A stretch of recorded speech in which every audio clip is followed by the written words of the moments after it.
Good morning students. आज के इस वीडियो लेक्चर में सभी स्टूडेंट्स का स्वागत है। आज का हमारा टॉपिक है मैनेजमेंट ऑफ नेचुरल रिसोर्सेज, जिसका पार्ट फर्स्ट हम पहले पढ़ चुके हैं। आज पार्ट सेकंड पढ़ रहे हैं। देखिए, प्राकृतिक संसाधनों के प्रबंधन के अंदर देखिए, पहला बात करें हम चारागाह श्रृंखला प्रबंध, तो रेंज मैनेजमेंट की बात करेंगे। देखिए, चारागाह पशुओं हेतु उचित भोजन व्यवस्था का बड़ा महत्वपूर्ण साधन मात्र है। आर्थिक महत्व के पशुओं के लिए चारागाहों का उचित विकास अति आवश्यक है। विकास की संकल्पना चूंकि संरक्षण के साथ जुड़ी हुई है, अतः संरक्षण कार्य भी अति महत्वपूर्ण माने गए हैं। चारागाहों को अनवरत बनाए रखने के साथ ही पशुओं के लिए चारे की उचित व्यवस्था करना ही चारागाह श्रृंखला प्रबंधन कहलाता है। इस प्रबंधन के अंतर्गत पशुओं की चराई तथा घास की निरंतरता बनाए रखने के लिए किए जाने वाले प्रमुख उपाय निम्न अनुसार हैं। पहला, सबसे पहले स्थगित चराई। देखिए, दो भागों में चरागाहों को बांटकर एक भाग में ही बारी बारी से पशुओं को चराया जाता है। दूसरा भाग जिसे सुरक्षित रखा जाता है, वहाँ चारे की वृद्धि हो जाती है। तब पहले भाग को सुरक्षित रख लिया जाता है और दूसरे भाग में चराई प्रारंभ कर दी जाती है। इस प्रकार एकांतरित क्रम में चराई की व्यवस्था से आधे भाग में क्षतिपूर्ति करने के पश्चात ही उसे पुनः काम में लिया जाता है। इसे स्थगित चराई कहते हैं। तो जैसा कि हमने पढ़ा कि चारागाह को दो भागों में बांट लिया जाता है और एक भाग में चराई करवाई जाती है, दूसरे भाग को चराई से रोका जाता है, जिससे दूसरे भाग के अंदर जब अच्छी तरह से वो डेवलप हो जाता है, विकसित हो जाता है, तो फिर दूसरे भाग को काम लिया जाता है, पहले भाग को फिर से डेवलप होने के लिए छोड़ दिया जाता है। इस प्रकार से जो है हर समय एक भाग पूरा डेवलप हमारे पास होता है। इसको स्थगित चराई कहते हैं। दूसरा, पशुपालन नियंत्रण। पशु संख्या को किसी स्थान विशेष पर वहाँ उत्पादन क्षमता के परिप्रेक्ष्य में नियंत्रित करके अनवरत रूप से चारा उपलब्ध कराया जा सकता है। इसमें सर्वाधिक ध्यान देने योग्य तथ्य यह है कि पशुओं की संख्या को घास उत्पादन क्षमता से कुछ कम रखने पर ही चारे की निरंतर रूप से आपूर्ति को बनाए रखा जा सकता है। अतिवृष्टि होने पर अथवा सूखे की स्थिति आने पर पशुओं का स्थानांतरण किसी दूसरे स्थान पर किया जाना उपयुक्त सिद्ध होता है, उपयुक्त माना जाता है। मृदा प्रबंधन, सोइल मैनेजमेंट में देखिए, मृदा की महत्ता सर्वविदित है। प्रसिद्ध पारिस्थितिक विज्ञ ओडम के मतानुसार पारिस्थितिकी के सिद्धांतों द्वारा सर्वाधिक भूमिका मृदा संरक्षण और उपयोग की उजागर हुई है। हमारे देश भारत में भी गत दशाब्दी में भूमि व मृदा के प्रबंधन स्वरूप कृषि, बागवानी एवं वन विकास ने बहुत प्रगति की है। राज्यों में राज्य सरकारों के द्वारा साथ ही केंद्र सरकारों के द्वारा भी देश के विभिन्न भागों में कृषि विज्ञान केंद्रों की स्थापना की गई है, जहां भू संरक्षण के साथ ही मृदा विकास की गतिविधियां भी निरंतर परिचालित की जाती है। जल द्वारा मिट्टी और भू कटाव होना प्राकृतिक प्रक्रिया है।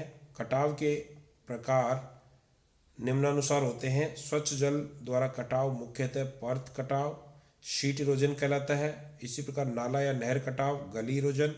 इसी प्रकार तटवर्ती भूमि कटाव, रिवेरियन इरोजन। चौथा है तीव्र प्रवाह कटाव, रिल इरोजन।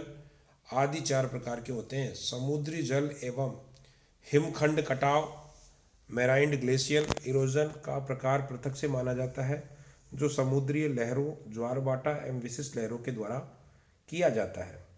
कृषि एवं वन भूमि अपर्दन भी बड़ा महत्वपूर्ण होता है। मृदा के कटाव को रोकने के लिए प्रमुख विधियां जो अपनाई जाती है उनका वर्णन नीचे है। देखिए, पहला, यांत्रिक विधि, मैकेनिकल मेथड। इस विधि में समोच्च बंध निर्मित किए जाते हैं।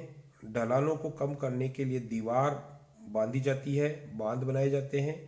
प्रवाह नालियां और बाढ़ नियंत्रण आदि विधियों को शामिल किया गया है। दूसरे उपाय भी निम्नानुसार किए जाते हैं। पहला, चक्रीय खेती की जानी चाहिए, अर्थात फसलों को बदल बदल कर बोया जाना चाहिए। दूसरा, ढलानों पर बड़े बड़े विशाल वृक्ष लगाए जाने चाहिए, साथ ही वनों का भी विकास किया जाना चाहिए। तीसरा, तटवर्ती कटान को रोकने के लिए बाढ़ नियंत्रण का उचित प्रबंधन किया जाना चाहिए। चौथा, पहाड़ी क्षेत्रों में चट्टानों को सुरक्षित रखा जाना चाहिए।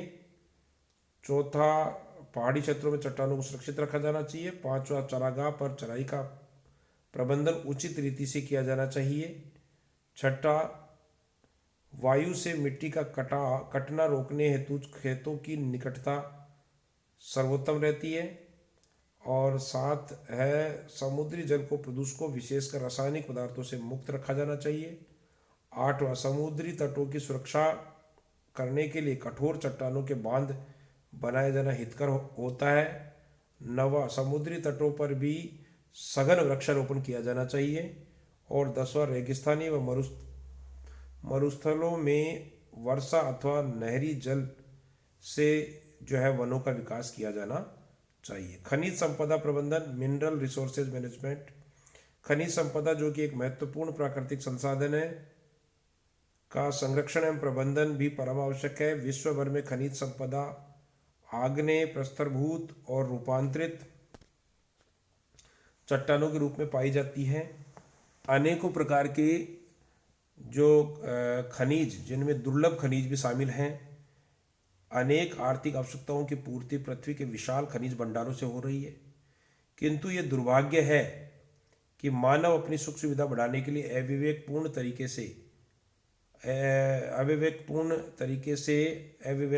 रीतियों से और अविवेकपूर्ण मात्रा के अंदर खनिजों का निरंतर दोहन करता जा रहा है। इसके कारण निकट भविष्य में इन खनिज भंडारों के समाप्त हो जाने का खतरा मंडराता जा रहा है, बढ़ता जा रहा है। हजारों लाखों वर्षों में ये खनिज चक्र पूरे होते हैं आते इनके संरक्षण एवं प्रबंधन का योजनाबद्ध रूप से मानव भविष्य के लिए कल्याणकारी होना होगा। वर्तमान के अपर्याप्त उपायों के स्थान पर ठोस नीति निर्धारित करके उसे कठोरतापूर्वक लागू करना होगा, तभी खनिज संपदा पर आया आसन्न संकट टाला जा सकेगा। ऊर्जा प्रबंधन, एनर्जी मैनेजमेंट। प्रत्येक पारिस्थितिक तंत्र में ऊर्जा की महत्ता सर्वोपरि मानी गई है। ऊर्जा को जीवन संचार का आधार माना जाता है। आणविक ऊर्जा, सौर ऊर्जा, कोयला व पेट्रोलियम तथा प्राकृतिक गैस ऊर्जा प्राप्ति के प्रमुख स्रोत हैं।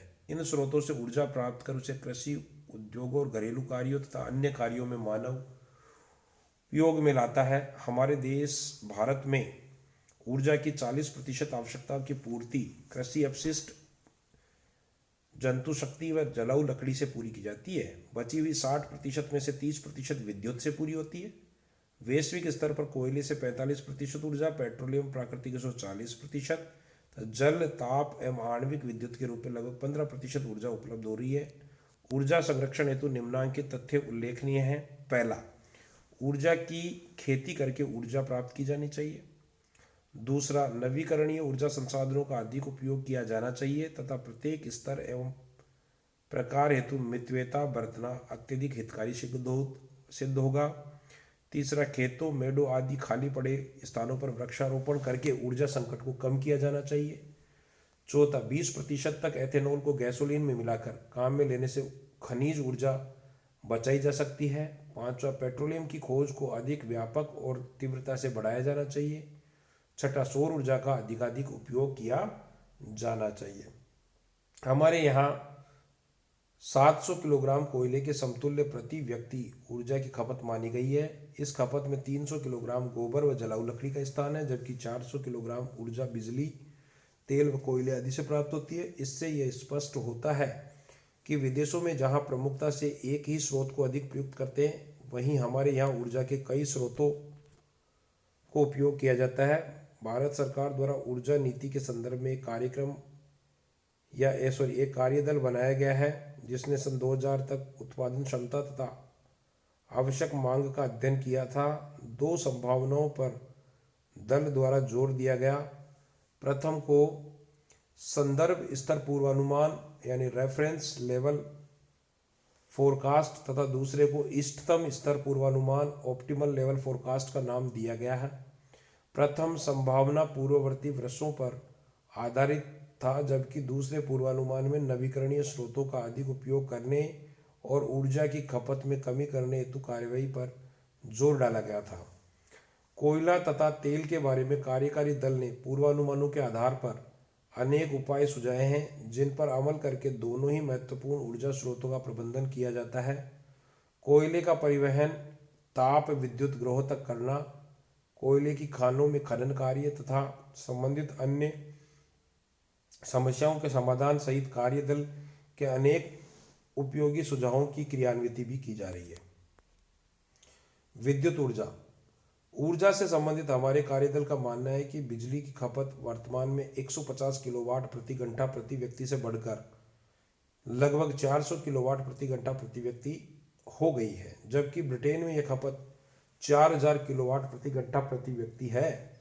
इससे यह स्पष्ट रूप से ज्ञात होता है कि विद्युत खर्च में हम बहुत ही पीछे हैं तथा हमें विद्युत उत्पादन में बढ़ोतरी को करना होगा। पिछले कुछ वर्षों में विद्युत उत्पादन बढ़ा है, किंतु यह अपेक्षा के अनुरूप फिर भी नहीं है।